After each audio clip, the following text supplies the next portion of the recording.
ഈ സോഷ്യൽ മീഡിയയിലെ ലാടവൈദ്യന്മാർ വലിയ അപകടകരമായ ഒരവസ്ഥ നമ്മുടെ ആരോഗ്യ രംഗത്ത് ഉണ്ടാക്കുന്നുണ്ട്.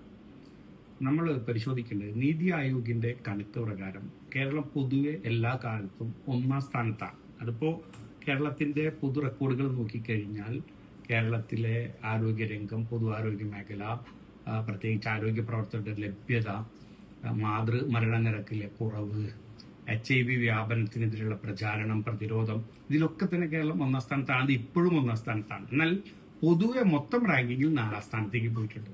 ആ 4ാം സ്ഥാനത്തേക്ക് പോയതിൽ ഏറ്റവും പ്രധാനപ്പെട്ടത് ഒന്ന്, കുട്ടികളിലെ, അതും ചെറിയ കുട്ടികളിലെ വാക്സിനേഷന്റെ അളവ് കുറയുന്നു, ശതമാനം കുറയുന്നു. അതുപോലെ തന്നെ ആത്മഹത്യാ മരണനിരക്ക് കൂടുന്നു, റോഡ് അപകട മരണനിരക്ക് കൂടുന്നു. ഇത്തരം കാര്യങ്ങളാണ്.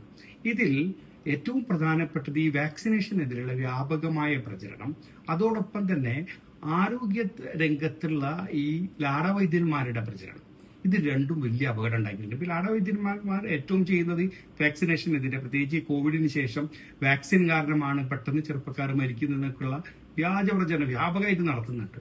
അതുകൂടാതെ മരുന്നുകൾക്കെതിരെ, പ്രത്യേകിച്ച് ജീവിതശൈലി രോഗങ്ങൾക്കെതിരെയുള്ള മരുന്നുകൾ, ആ മരുന്നുകളൊന്നും കഴിക്കരുത്, ജീവിതശൈലി രോഗം എന്ന് പറഞ്ഞ രോഗമില്ല, ഡയബറ്റിക്സ് എന്ന് പറഞ്ഞ ഒരു രോഗമില്ല, അല്ലെങ്കിൽ കൊളസ്ട്രോളോ അല്ലെങ്കിൽ ഹൈ ബ്ലഡ് പ്രഷറോ, ഇതൊന്നും അങ്ങനത്തെ ഒന്നും രോഗമില്ല, അതൊന്നും രോഗമേ അല്ല, അതിനൊന്നും മരുന്ന് കഴിക്കരുത് എന്നുള്ള പ്രചരണം നടത്തുന്നുണ്ട്.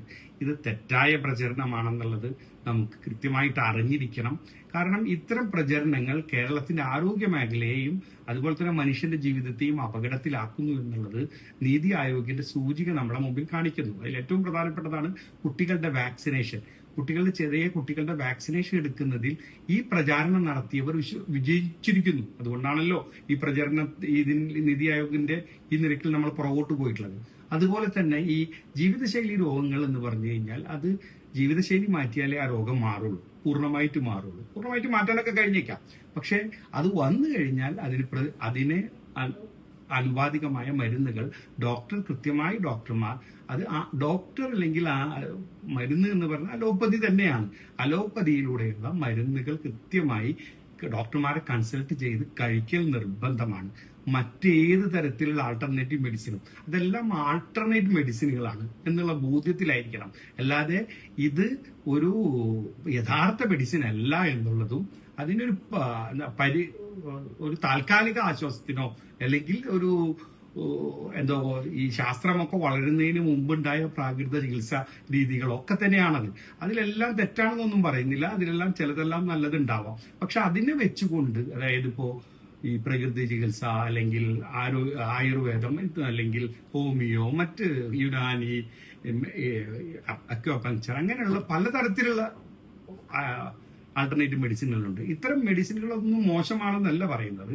അത്തരം മരുന്നുകളൊക്കെ ഉപയോഗിക്കുകയോ ഇല്ലാതിരിക്കുകയോ ചെയ്യുന്നതിനേക്കാൾ പ്രധാനമാണ് ഒരു ഡോക്ടറുടെ കൺസൾട്ടേഷനോട് കൂടി മാത്രമേ ഏത് തരത്തിലുള്ള മരുന്നുകളാണെങ്കിലും ആൾട്ടർനേറ്റീവ് മെഡിസിനുകളാണെങ്കിലും നിങ്ങളുടെ ആരോഗ്യത്തിന്റെ കൃത്യമായ ബോധ്യമുള്ള ഒരു അലോപ്പതി ഡോക്ടറുടെ കൺസൾട്ടേഷൻ അനുസരിച്ച് അതിന് അലോപ്പതി ഡോക്ടർ നൽകുന്ന മരുന്നുകൾ കഴിച്ചതിന് ശേഷം മാത്രമേ ഇത്തരം സാധനങ്ങളിലേക്ക് പോകാൻ പാടുള്ളൂ. ഇല്ലെങ്കിൽ പല ആളുകളും ഈ രോഗം വന്നിട്ട് ചികിത്സിക്കാതിരിക്കുകയും പിന്നീട് അടുത്ത ദിവസങ്ങളിലൊക്കെ തന്നെ അടുത്ത സുഹൃത്തുക്കളുടെ ഒക്കെ മരണം കാണുകയുണ്ടായി. അതുകൊണ്ട് കൂടിയാണ് ഞാനിങ്ങനെ ഒരു വീഡിയോ ചെയ്തത്.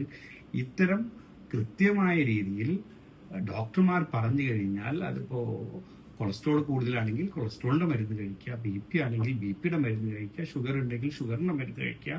എന്നിട്ട് ഇത് ജീവിതശൈലി രോഗങ്ങളാണ് എന്നുള്ളതുകൊണ്ട് ജീവിതശൈലി മാറ്റി ആ രോഗം മാറ്റുക, അല്ലാതെ ഗുളിക കഴിക്കാതെ രോഗം മാറ്റാം എന്നുള്ളത് തെറ്റായ ധാരണയാണ്. ആ പ്രചരണങ്ങളുടെ പുറകെ പോയി നമ്മുടെ പൊതു ആരോഗ്യ മേഖലയിൽ നമ്മൾ നേടിക്കൊണ്ടിരിക്കുന്ന, അല്ലെങ്കിൽ കേരളം ആരോഗ്യരംഗത്ത് നേടിക്കൊണ്ടിരിക്കുന്ന നേട്ടങ്ങളെ ഇല്ലാതാക്കരുത് എന്ന് മാത്രമല്ല, നമ്മൾ സ്വയം നമ്മുടെ ജീവിതം നശിപ്പിച്ച് കളയരുത് എന്നുള്ളതാണ്.